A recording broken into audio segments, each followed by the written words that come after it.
उत्तर प्रदेश में मुख्यमंत्री योगी आदित्यनाथ की सरकार ने अवैध निर्माणों और अतिक्रमण के खिलाफ अपनी सख्त नीति को जारी रखते हुए हाल ही में नेपाल सीमा से सटे क्षेत्रों में 4 अवैध मदरसों को ध्वस्त कर दिया। ये कार्रवाई सीमा सुरक्षा, कानून व्यवस्था और शिक्षा की गुणवत्ता को सुनिश्चित करने के लिए शुरू की गई व्यापक मुहिम का हिस्सा है।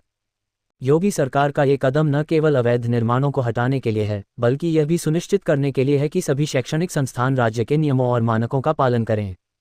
कार्रवाई का दायरा और स्थान। हाल के समाचारों के अनुसार ये कार्रवाई बहराइच, बलरामपुर, सिद्धार्थनगर, श्रावस्ती, पीलीभीत और महाराजगंज जैसे नेपाल सीमा से सटे जिलों में की गई।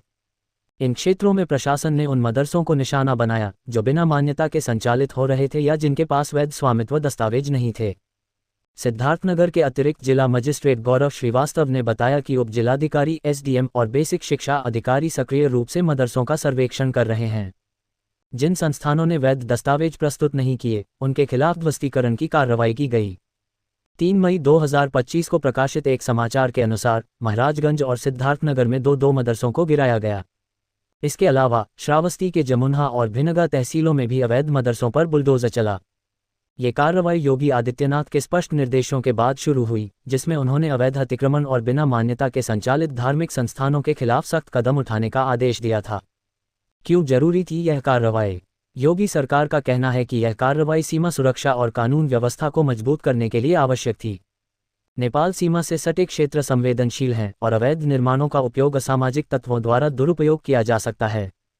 इसके अलावा बिना मान्यता के चल रहे मदरसे शिक्षा की गुणवत्ता और पारदर्शिता के मामले में सवाल उठाते हैं। अल्पसंख्यक कल्याण, मुस्लिम वक्फ और हज के राज्य मंत्री दानिश आज़ाद अंसारी ने कहा, योगी सरकार यह सुनिश्चित करने के लिए पूरी तरह से काम कर रही है कि हमारे देश के युवाओं को अच्छी शिक्षा मिले। मदरसा गरीब मुस्लिमों की शिक्षा के लिए एक अत्यंत महत्वपूर्ण संस्थान है। 25 अप्रैल 2025 को शुरू हुई इस मुहिम में अब तक 82 अवैध मदरसे बंद किए गए हैं और 350 से अधिक अतिक्रमण हटाए गए हैं। सरकार ने यह भी स्पष्ट किया कि यह कार्रवाई किसी विशेष समुदाय के खिलाफ नहीं है, बल्कि यह अवैध गतिविधियों को रोकने और सभी के लिए समान कानून लागू करने का प्रयास है। विपक्ष का रुख और विवाद। इस कार्रवाई ने विपक्षी दलों के बीच विवाद को जन्म दिया है। समाजवादी पार्टी के नेता अखिलेश यादव ने योगी सरकार पर निशाना साधते हुए इसे बुलडोजर राज करार दिया। उनका कहना है कि यह कार्रवाई अल्पसंख्यक समुदाय को निशाना बनाने का प्रयास है। हालांकि योगी आदित्यनाथ ने इस आलोचना का जवाब देते हुए कहा कि बुलडोजर मॉडल कोई उपलब्धि नहीं, बल्कि उत्तर प्रदेश की जरूरत है। उन्होंने ये भी दावा किया कि उनकी सरकार में सभी समुदाय, विशेष रूप से मुस्लिम, सुरक्षित हैं और कोई सांप्रदायिक भेदभाव नहीं किया जाता।